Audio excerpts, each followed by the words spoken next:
cash, or the ability to trade with your community voluntarily, is critical to freedom.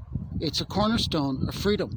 I read an article in the National Post, and a couple days ago, skimmed it, and talking about the $100 bill, counterfeit. Someone had an incident of a $100 bill. Businesses thinking about not accepting $100 bills.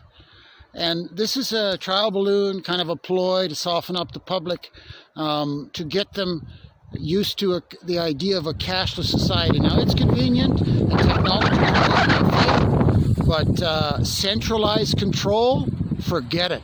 They get control of your labor. That's your labor. Your money represents labor. And if they can get that all in centralized control in a form of a digital currency, they own you. Absolutely own you. I mean, in India, 3 years ago, I believe it was, a few years ago, they outlawed a banknote.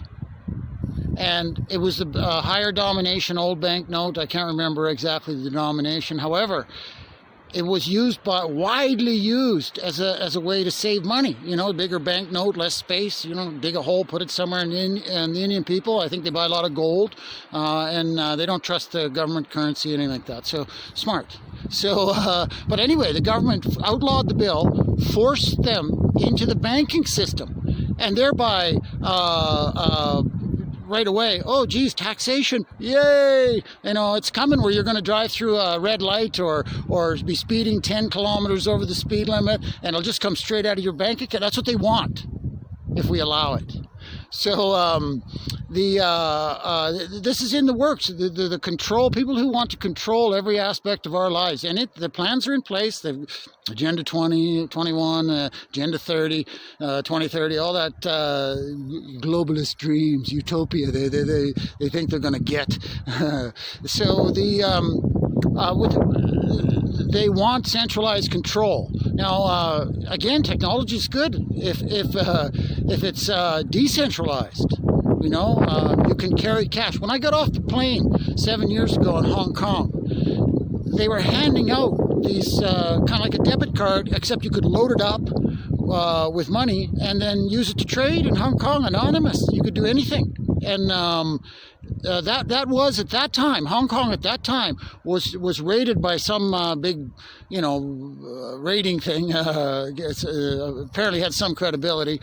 They did an analysis of freedom, economic freedom. Hong Kong top of the list. Now they're a communist utopia. Oh Jesus, total control, top down. You know, tamp their people down, control, evil, pure evil. Now it's sad. Beautiful place when I was there. Big city though. You know. So anyway, the importance of the anonymous trade. I mean, if they get what they seek, total centralized control, then you can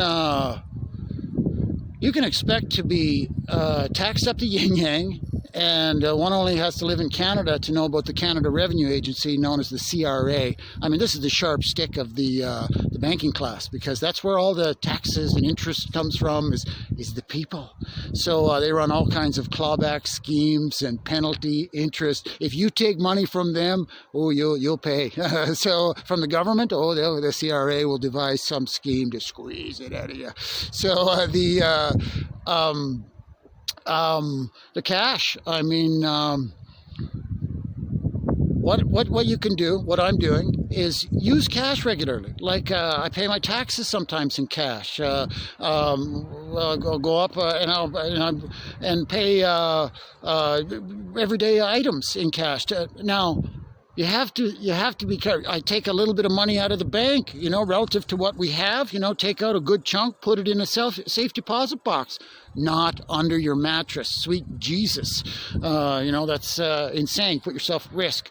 But you can keep it in the bank. Nothing illegal about that. And even though government has passed laws to link to make your safe deposit box known to the government. It has to be registered with the government. So if they go after you, they can go in there. But at least you have the option to have physical cash, your labor, your savings, your retirement in your hand. Some of it. You got to balance, but don't take it home, put it under the mattress. So other than a few $100s, reserve cash for the power outage or whatever. But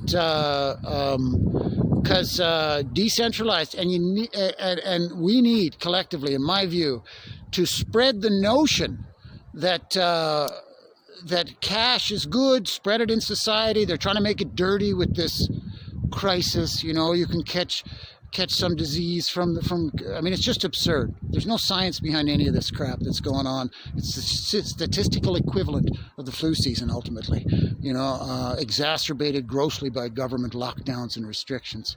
So we got to maintain our freedom, and cash is the cornerstone of it, a huge cornerstone, along with health, ownership of your health, so yeah, I'm using. I mean. Use cash in everyday life, at least to some degree, and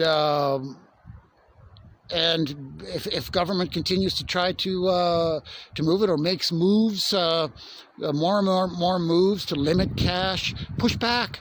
You know, talk about it. To write your MP if you believe that does any good. But if they get 1,000 people or 100,000, well, they'll start to take note. So it's critical. Critical. Cash is critical. It's a bulwark against tyranny. Anyway.